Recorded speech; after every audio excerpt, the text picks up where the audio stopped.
I just got dropped into a novel, waking up in the body of Julian Thorne, the worthless heir to the Obsidian Reach, and my fiancé just publicly dumped me at our own engagement party. The man I love is Silas Vane. Now that he's back, there's no way I can marry you, Clara Thorne declared. I'm officially calling off our engagement right here, right now. The story's golden boy, Silas Vane, drew his sword. Julian, if you don't agree, I swear I'll slaughter your entire family one day. The original Julian Thorne was a complete doormat for Clara, a simp who would have gladly died for her, so everyone here expected me to just roll over and let them walk away. Instead, I spoke, my voice calm and low. Excellent. You have the guts to publicly humiliate the Thorne family. In that case, kill them all right here, right now, at the Thorne estate during the engagement party. The moment Silas Vane, the novel's destined protagonist, showed up, Clara Thorne had shot to her feet and shouted at me, Julian, I don't love you at all. If your Thorne family hadn't pressured mine, I never would have agreed to this engagement. The man I've always loved is Silas. Today, I, Clara Thorne, am officially ending our engagement. Then came a hero's threat, sword drawn and all. Julian, if you refuse, I'll make sure the Thorne name is wiped from the face of the earth. I was still dazed, having just woken up in this world, but the plot of the book came flooding back to me in an instant. This Julian Thorne was just a side character, a pathetic loser who existed to be trampled on. He was obsessively in love with the female lead, Clara. In the original story, to make her happy, he not only stepped aside for the main couple, but also funneled a fortune and family resources to them. The moment the hero Silas reached the pinnacle of his power, becoming a so-called apex tier warrior, he led the Thorne family in an assault on the Thorne estate. The entire household was massacred down to the last servant, and the happy couple lived happily ever after like something out of a fairy tale. I remembered reading that part and cursing out the author.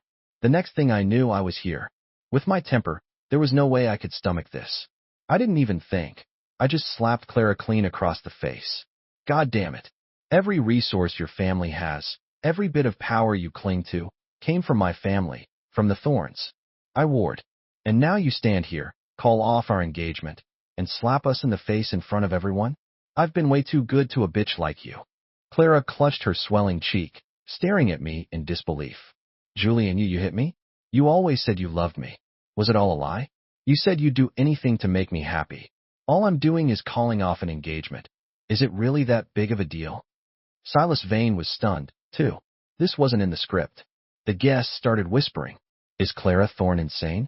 The Thorne heir has the family, the talent, the looks. He's the total package, and she's dumping him? Julian has been so good to her, giving her anything she asked for.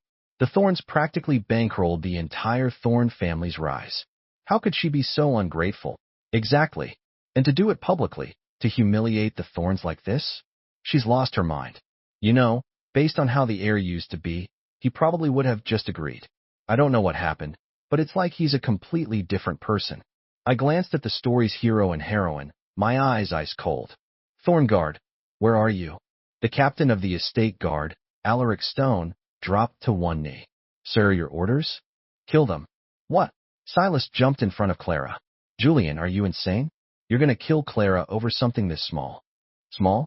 Publicly disgracing one of the most powerful families in the country was a small thing? Are the people in this book all idiots? Besides, if I don't kill you now, am I supposed to just wait for you to get strong enough to wipe out my entire family? Julian, you said you loved me. Clara cried. Is this how you treat me? Even Captain Stone hesitated. Everyone in the estate knew how much Clara meant to me, to the old me. He wasn't sure if I was serious or just trying to scare them. Julian, you've disappointed me so much, Clara said, her tone shifting to one of moral superiority. All you ever wanted was to possess me. Don't you know that real love is wanting the other person to be happy? I've found the person who can make me happy, and instead of wishing me well, you threaten us? That's not love at all. Holy shit, what kind of twisted logic was that? This author really went all out on the female-centric fantasy. I'm telling you, Julian, let's leave right now, she warned. Otherwise, we can't even be friends after this. My face darkened. I shone an annoyed look at Alaric Stone. Still waiting? Or have my orders as the Thorne heir suddenly stopped meaning anything? Stone didn't hesitate this time. He drew his blade and lunged at Silas, who was still shielding Clara. The other guards moved in, forming a protective circle around me. Silas scrambled to parry the attack with his own sword. Boom! A powerful shockwave erupted from the clash, sending nearby tables flying. Plates and glasses shattered, food and wine splattering everywhere. The weaker guests were thrown back, rolling on the ground and screaming in pain. The scene was pure chaos. Silas, a tier combatant, didn't budge an inch, but Captain Stone, a tier, was forced back a dozen steps, a look of pure shock on his face. I had to admit, Silas really was the chosen one. He could fight above his weight class and still come out on top. Good thing he was still in his early stages. Time to nip this problem in the bud. Two of the estate's elite protectors, both Grandmaster class, materialized at my side. They bowed. Young Master Julian, using your family's power to attack us doesn't make you strong. Silas shouted. If you have any guts, fight me unknown. If I win, you let me lead with Clara. The original Julian had decent potential, but he was only a tier. I'd have to be an idiot to take that deal. Seeing the Grandmasters appear, Clara's father, Cedric Thorne, rushed to stand in front of Silas and his daughter. Young Master Julian, this is all my fault. I failed to raise my daughter properly. I'll be sure to discipline her when we get home, he said, trying to smooth things over. Truthfully, the Thorne family would be honored to have Clara marry into your family, but as she said, her heart belongs to Silas now. Love is a matter of mutual affection. You can't force it, can you? I didn't even look at him. My voice was glacial. Take the entire Thorne family into custody. If anyone resists, kill them without mercy. Yes, sir. Hundreds of Thorne guards acknowledged the order and swarmed the Thorne family members among the guests. The Thorns, of course, weren't going to submit quietly. They struggled and fought back. What? What do you think you're doing? Touch me again, and I swear I'll cut you down. Don't you know who Clara is to your young master? He's wrapped around her little finger. I'll have him kill you all. You damn servants, let me go. The guards showed no mercy to those who resisted. Blades flashed, and in seconds, 4 or 5 of them were cut down.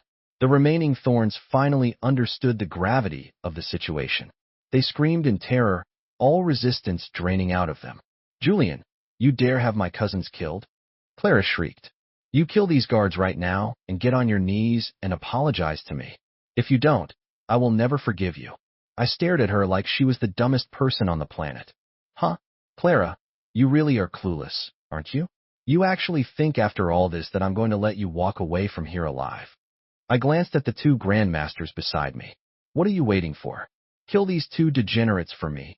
And remember, make it quick and brutal. Don't give them any chance for a comeback. Yes, young master. Just then, a booming voice echoed through the hall. I'd like to see who dares. An immense pressure washed over everyone present, so powerful it made the air crackle. A black-clad old man appeared in a blur of motion.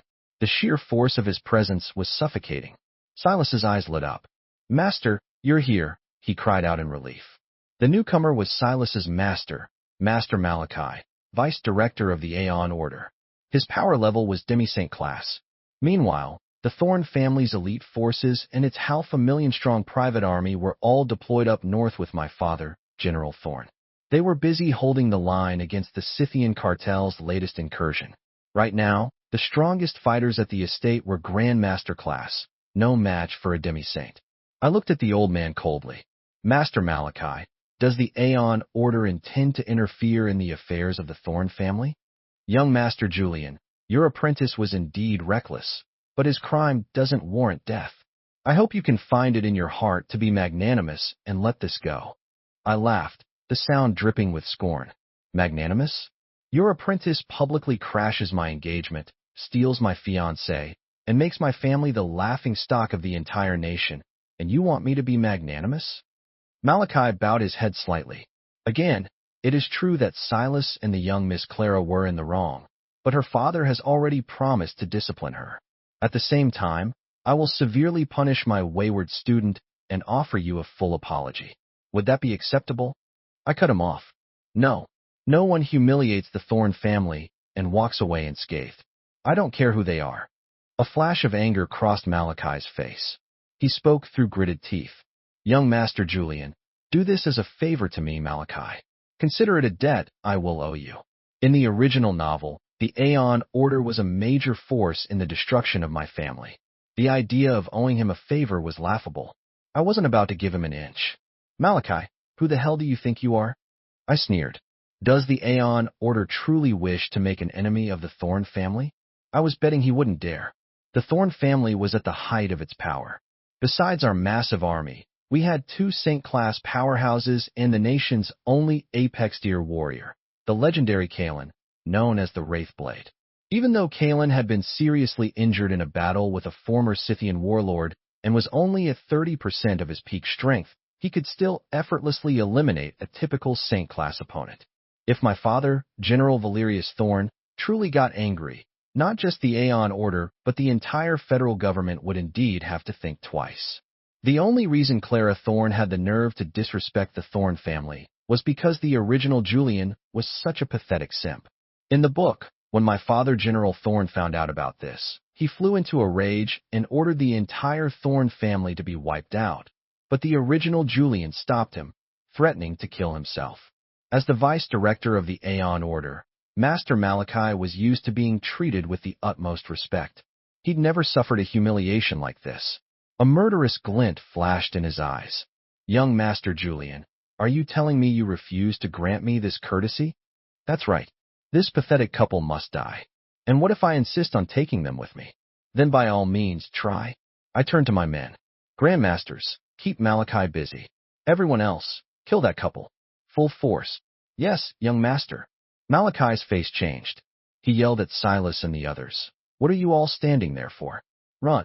Silas and the remaining Thorns snapped out of their stupor and scrambled for the main gate.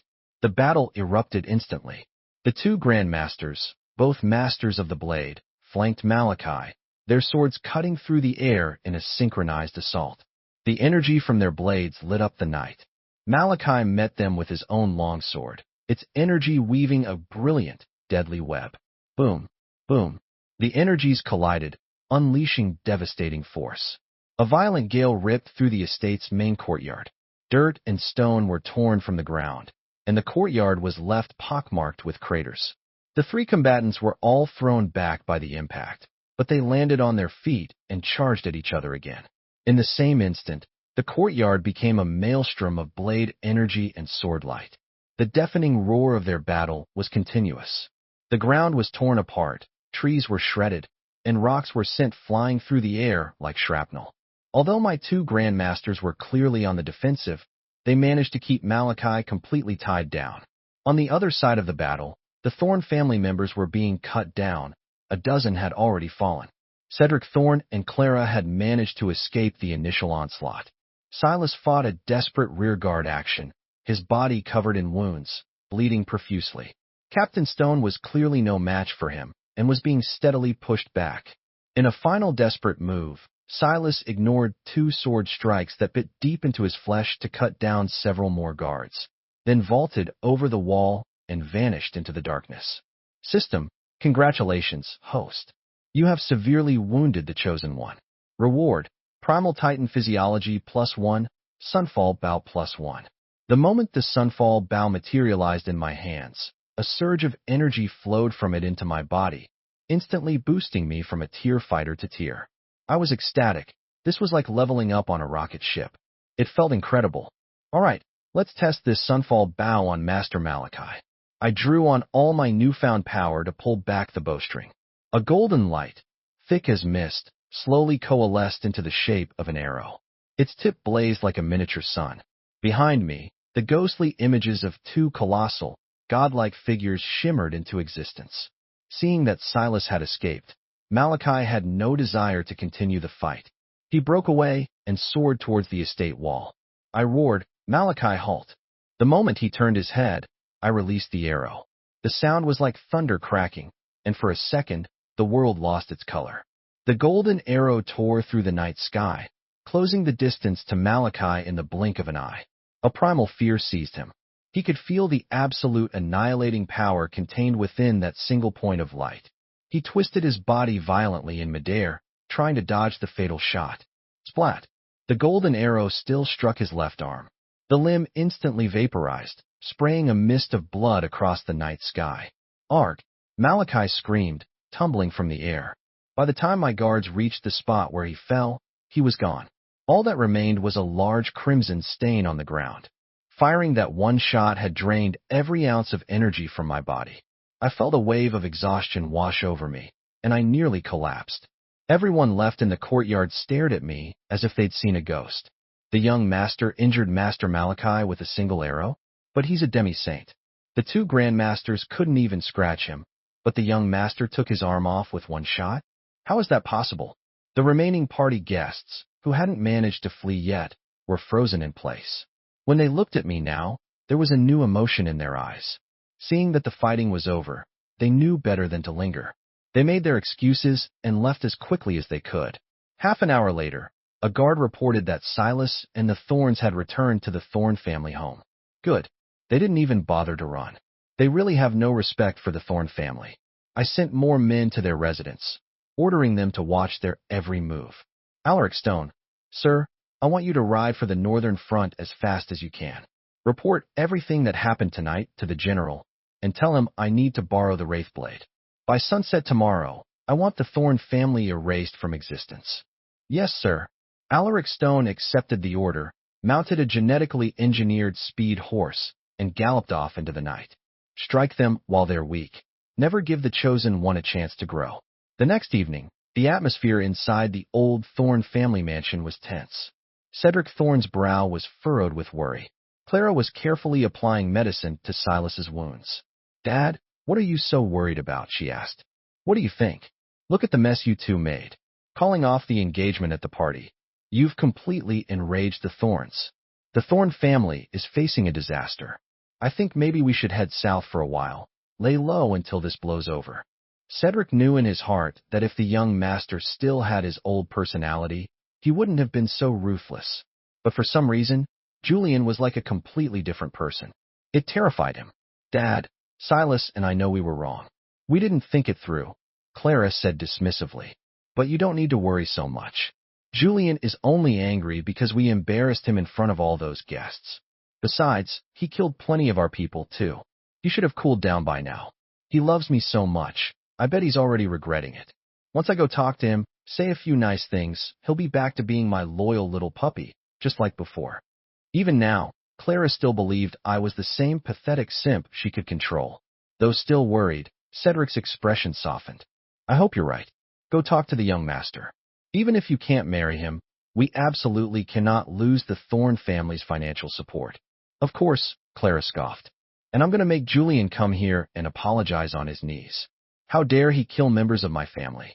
If he doesn't show some sincere remorse, I'll never forgive him for the rest of my life. Cedric finally seemed relieved. He turned to Silas with a smile. Young Silas, the Aeon Order says you're a once-in-a-century talent. You must train hard. Don't disappoint our family or Clara. Don't worry, Uncle Cedric. I will become an apex tier warrior, maybe even a saint beyond that. And when I do, the Thorn family will be my greatest supporters. Good, good. Such ambition in a young man. Just then, the study door was thrown open. A servant stumbled in and fell to his knees. Master, it's terrible. The Thorns are here. They've surrounded the house. You have to come quickly. The color drained from Cedric's face. Clara's face darkened with anger. Well, I haven't even gone to settle the score with him, and he dares to show up at my door. When Cedric and the others stormed into the front courtyard, they found every member of the Thorn family forced to their knees, held at gunpoint by Thorn guards. Many were bruised and bloodied, clearly having been beaten. A woman screamed, Julian, how dare you treat me like this? You let me go right now and pay my family reparations. If you don't, I'll make sure Clara never forgives you for the rest of your life. This shrew was Clara's mother, Elara. She was the one who had coached her daughter on exactly how to manipulate the original Julian. Too bad for her. I wasn't that pathetic loser anymore. Who do you think you are, barking at me like a dog? What? Julian, you bastard, you dare insult me? I'll tear your mouth off. She lunged at me. Before my guards could even move, I drew my blade. In a single fluid motion, it was out and back in its sheath. Elara Thorn's hands flew into the air. Act! She collapsed to the ground, writhing in agony, her eyes wide with a terror that completely replaced her earlier arrogance. Clara went berserk. "Mother," she screamed. "Julian, how dare you do that to my mother? Cut off your own arms right now as an apology. If you don't even think about me ever speaking to you again." Jesus Christ, we were at the point of life and death, and she was still spouting this ridiculous, self-centered nonsense? It was baffling. Silas roared. "Julian, are you even a man, attacking her mother like that? I challenge you to a duel. If you lose, you take your men and get the hell out of our house." A smirk played on my lips. "All right, a duel it is. Do you want to take on my entire army by yourself, or should my army take on you? Your choice." Silas was speechless. "What? Julian, you're shameless." I couldn't be bothered to argue with them. I turned my gaze to the family patriarch, Cedric Thorne. "Don't say I didn't give you a chance. You kill Silas Vane right now, and I'll spare the rest of your family. Otherwise, I'll kill one member of your family every 30 seconds. Let's see just how many relatives you have to spare." Cedric's face went white as a sheet. The other Thorns heard this and lost their minds, begging for their lives. "No, don't kill me. Master, Clara, please save us. Young Master Julian, this is all Clara's fault. It has nothing to do with us. Please have mercy." A faint smile remained on my face, but my eyes were devoid of any warmth. In the original book, when the Thorne family sacked the Thorne estate, they burned, pillaged, and murdered without restraint. Not a single one of them was innocent. Clara's face hardened. "That's enough, Julian. There's a limit to how far you can go to try and force my hand. Limit my ass." I drew my blade and cut down the two closest Thorne family members. Blood sprayed through the air, splattering all over Clara. "Ah!" she screamed in terror, her body trembling uncontrollably. She finally believed I was serious. "Julian, stop. We could talk about this. You just want me, right? I can reconsider marrying you. Just don't be rash." "No, Clara, don't." Silas roared, his face a mask of humiliation and rage. Clara seemed to have made up her mind. She bit her lip. "You win, Julian. I'll agree to marry you. Just take your men and leave." I slapped her across the face again. "Are you kidding me? A piece of trash like you thinks you're worthy of stepping through the gates of the Thorne estate?" Clara was completely stunned. She stared at me, dumbfounded. For the first time, I was a total stranger to her. I looked at her father, a vicious glint in my eyes. "Cedric, if you don't make your move, your entire family dies today. And don't blame me for being ruthless. Think about it. For years, how many resources has my family poured into yours? It's a shame none of you knew how to appreciate it." I turned to Alaric Stone. "Time's up. Do it." Another scream, and a head rolled across the stone courtyard. Clara broke down sobbing. She crawled to my feet, clutching at my pants. "Young master, I am sorry. I was wrong. I was so wrong. Please spare my family. If you spare them, I'll do anything you want." I kicked her away in disgust. "Clara, you're in no position to bargain with me." 30 seconds later, another head fell. The remaining Thorns were screaming, begging, and pleading. Cedric Thorne couldn't take it anymore. He exploded into action, lunging at Silas and striking at his head with an open palm. As a Grandmaster class fighter, his strike was like a thunderclap, a massive wave of force crashing down on Silas's skull. Silas had no time to react to the sudden attack. It was a direct hit. Clara screamed in despair. No. But the gruesome scene everyone expected, Silas's head exploding, never happened. A brilliant golden light erupted from Silas's body, and he stood there completely unharmed. Everyone was shocked. That was a full power strike from a Grandmaster. Even a demi-saint shouldn't have been able to walk away from that unscathed. But I knew what it was. It was Silas's innate defense, his sovereign core, activating automatically to protect its host. An invincible shield that nullified all attacks. It was powerful, but it couldn't be triggered again so quickly. While Cedric was still frozen in shock, Silas thrust his sword straight at his heart. The move was vicious, with no hesitation. Cedric, for all his weakness, was still a Grandmaster. At the last second, he managed to twist his body, avoiding a fatal blow, but Silas's sword still pierced clean through him. Though not fatal, the wound was severe. Cedric slapped Silas away with a final burst of strength, then staggered back, collapsing to the ground and vomiting blood, his life fading fast. Clara screamed and rushed to her father's side. "Dad, She turned and glared at Silas, her eyes filled with hatred. Silas, are you insane? How could you attack my father like that? Silas was also badly injured. He scrambled to his feet and knelt, trying desperately to explain. Clara, I didn't mean to. It was just instinct, a reflex. I didn't know it would hurt him so badly. Clara, I know I was wrong. I'm so sorry. I really didn't mean to do it. Seeing his pathetic state, Clara's anger subsided slightly. My cold voice cut through the air again. Stone, continue. As I spoke, 2 more heads rolled. You see that, Clara? Those people died because of you. It seems your father can't kill Silas. That means you'll have to do it yourself. You kill Silas, and I'll let the rest of your family go. How about it? Clara's eyes went wide, her expression a storm of conflicting emotions. What? You can't bear to do it?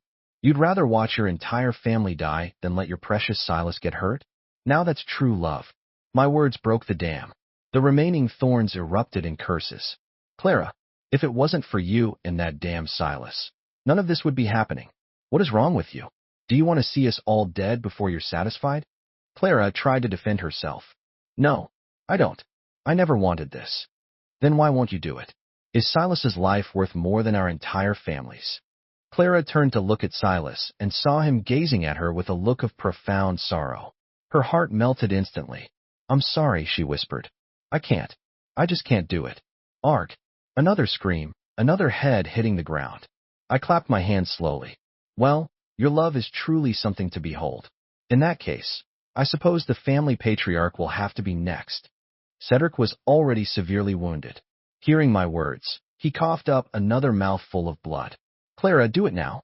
Is my life, is the life of our entire family, not worth as much as that one boy? If you hadn't fallen for him, our family would never have ended up like this. You are the ruin of the Thorn family. Ah. Clara let out a grief-stricken cry. Finally, she picked up a sword and began walking, step by step, towards Silas. Silas, don't blame me for this, she said, her voice trembling. I have no choice. Silas was terrified, his eyes filled with anguish. Clara, are you really going to kill me? You said we would live or die together. Clara faltered, the pain on her face unbearable. Cedric, seeing her hesitate, snapped. Bullshit. You just saw she was easy to fool. You say you love her, but what have you ever given her? Nothing but empty promises. Meanwhile, do you know how much she gave you? All the resources our family got from the Thorns, she gave them all to you. You tricked her out of everything. And you have the nerve to talk about dying together? Pathetic. Clara's eyes turned to ice. She lunged, thrusting her sword at Silas. The blade, a family heirloom called the Starlight Edge, seemed almost transparent as it shot forward, its energy aimed straight for his heart. Damn it! Silas scrambled to evade, the Starlight Edge following him like a shadow. He finally realized Clara was serious about killing him. A vicious look flashed in his eyes. His body blurred, disappearing for an instant before reappearing directly behind her. Clara sensed the killing intent behind her and tried to block, but it was too late. Silas slammed his palm into her back. Boom! The force of the blow sent her flying. She coughed up a spray of blood in midair before crashing heavily to the ground, kicking up a cloud of dust. Silas didn't stop. Leaving an afterimage in his place, he launched himself at me, his sword raised for a powerful downward slash. The brilliant energy of his blade seemed to tear a rift in space itself as it descended upon me. I showed no fear. I didn't even blink. The 2 grandmasters at my back moved as one. They each delivered a powerful kick to Silas's torso. He was sent flying like a cannonball, smashing into a decorative rock garden in the courtyard. Crash! The entire structure shattered, and the ground shook violently. Silas lay in the rubble vomiting blood, his energy completely depleted. System, congratulations, host. You have once again severely wounded the Chosen One. Reward, unrestricted tier advancement +1, divine grade movement technique, phantom step +1. As the mechanical voice faded, my power level surged, jumping from tier directly to Grandmaster class. My 2 Grandmasters moved in to finish the job, but a black shadow suddenly appeared, blocking their path. It was Master Malachi, the arm I'd shot off now crudely bandaged. Silas's eyes lit up with renewed hope. Master, he called out weakly. I smirked. Malachi, you were lucky to escape with your life yesterday. You actually dared to come back and die. Malachi's eyes were filled with venom. Julian Thorne, I never imagined someone so young could be so vicious. Today, I will cripple you myself. I replied casually. Malachi, this is a feud between myself and the Thorns. The Aeon Order has interfered time and time again. Aren't you afraid of bringing destruction upon your entire organization? He hesitated, a clear struggle playing out on his face. I gave him one last chance. Malachi, I'll give you one more opportunity. Leave now, and I can let this go. If you continue to obstruct me, I will flatten the Aeon Order. Malachi glanced at the weakened Silas, and his expression hardened. Young master, it's not that the Aeon Order wishes to be your enemy. It's that I can no longer stand by and watch you slaughter the innocent. What a load of sanctimonious crap. One of my handmaidens brought me the Thorn family's signature weapon. I slowly took the blade, known as obsidian. Since the Aeon Order has so little regard for my family, then allow me to see what you're really made of. Suddenly, a voice whispered in my mind. Young master, you mustn't. I knew it was Kalen, the Wraith Blade, protecting me from the shadows. But my voice was firm. It's fine, Kalen. Say no more. The Thorn Mansion was located in a prominent part of the city. The commotion had already drawn a crowd of powerful onlookers from various factions, all watching from a distance.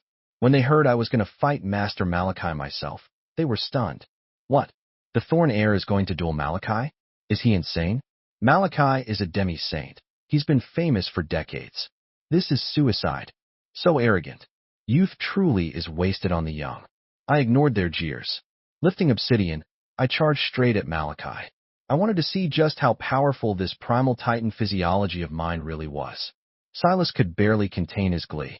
I can't believe the Thorn heir is such an idiot. Malachi's face was a mask of contempt. He moved in a blur, leaving an afterimage as he rushed towards me, but I activated Phantom Step. My own body dissolved into a series of flickering shadows, moving even faster than he was.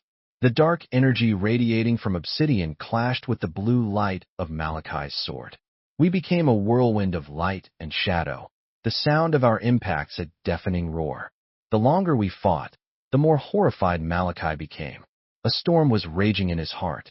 The onlookers were dumbfounded. What's going on? How is the young master so strong? My God, that's a demi-saint, and it looks like the young master is actually winning. This is insane, they all said. Silas Vane was an Ancient Century talent. If that's true, then what does that make the Thorn heir? Ancient Millennium prodigy. Silas clenched his fists, his eyes burning with a deep, venomous hatred. Damn it, I'm supposed to be the main character. Clara, who had been on the verge of death, had been silently gloating, assuming I was about to be killed. Now she looked at me with an incredibly complex expression. Then she glanced over at Silas, and her heart turned to ice. Boom. With a final earth-shattering explosion, the energy from our blades erupted outwards. The rock gardens and stone sculptures in the courtyard were blasted into the air before exploding into dust.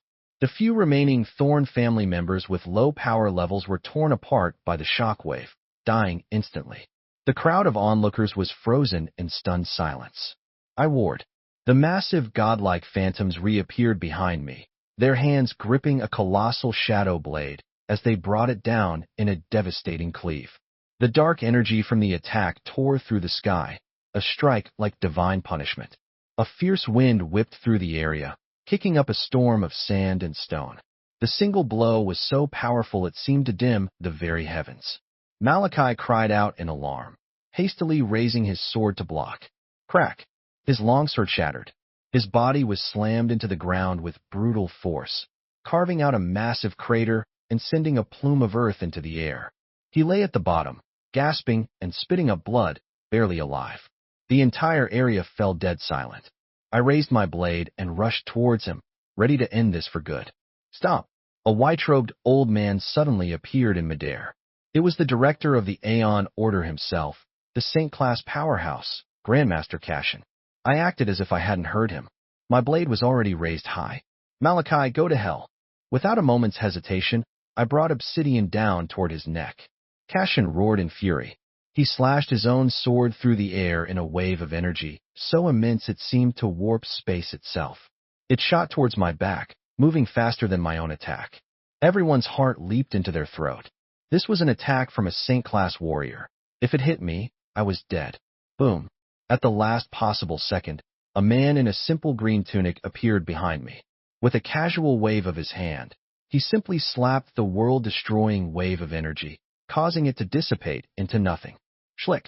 As Malachi stared up in disbelief, my blade sliced clean through his neck, severing his head. My brother! Cashin screamed. Master! Silas cried. I picked up Malachi's head by the hair and held it up, looking at the Aeon Order's director with a mocking grin. When I want someone dead, no one can stop me. The entire city was in shock. A demi-saint powerhouse, killed by the Thorn Heir. This was Master Malachi, Vice Director of the Aeon Order, a legendary figure who had been famous for decades. No one could believe what they had just seen, but it was the undeniable truth. A new legend rises, an old master falls. After today's battle, the name of the Thorn Heir will be known throughout the nation. Cashin was overcome with grief and rage, his eyes bloodshot. A terrifying killing intent exploded from his body. The very air around us seemed to tremble, and the weaker fighters in the crowd turned pale, feeling like small boats tossed in a raging sea. This is the power of a saint class. Just his aura alone is suffocating me. But before Cashin could make a move, Kalen the Wraithblade acted. He drew his sword. The energy that erupted from it seemed to stretch for miles, and with a single elegant slash, he cut Grandmaster Cashin in two. You dare to attack the young master? Kalen said, his voice flat. You deserve to die.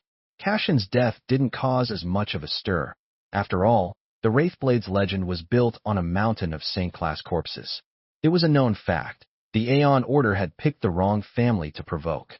Most of the Thorns were dead. The last few were on the ground, desperately begging for mercy. Cedric and Clara Thorn were filled with a regret so deep it felt like it was devouring them from the inside. To think they had thrown their entire family into the abyss, all for Silas Vane. The hatred was unbearable. Clara struggled to crawl towards me. Young master, I was wrong. Please let me go. I don't want to die. I'll be your servant. I'll do anything you ask. Clara, I told you long ago, I said, my voice as cold as a tombstone. You humiliate the Thorn family, you die. There are no other options. No, please. I know I was wrong now. My eyes were emotionless as she stared up at me with utter remorse. I swung my blade and took her head. Alaric Stone no longer hesitated, finishing off the last of the thorns. When I walked over to Silas, his eyes were wide with terror. You can't kill me. I'm the protagonist of this world. How can you kill me? This isn't how the story is supposed to go. What went wrong? It wasn't supposed to be like this. Arg. Without the slightest hesitation, I cut him down. So what if you're the protagonist? This young master will kill you all the same. System, congratulations, host. You have eliminated the chosen one. Reward, unrestricted tier advancement +2, Chaos Edgeblade +1, Sovereign Core +1. Holy crap, that's a reward. I leveled up twice. I'm a Saint-class powerhouse now. 3 months later, I was in my study, giving one of my handmaidens a thorough physical examination. Alaric Stone burst in, his face panicked. Young master, it's a disaster. The general was summoned to the capital by a presidential decree. He's being detained in D.C. What the fuck? That goddamn president. He wouldn't dare. I slammed my hands on the desk and shot to my feet. Young master, what are your orders? What else? It's time for a rebellion. The story is over. Confetti falls.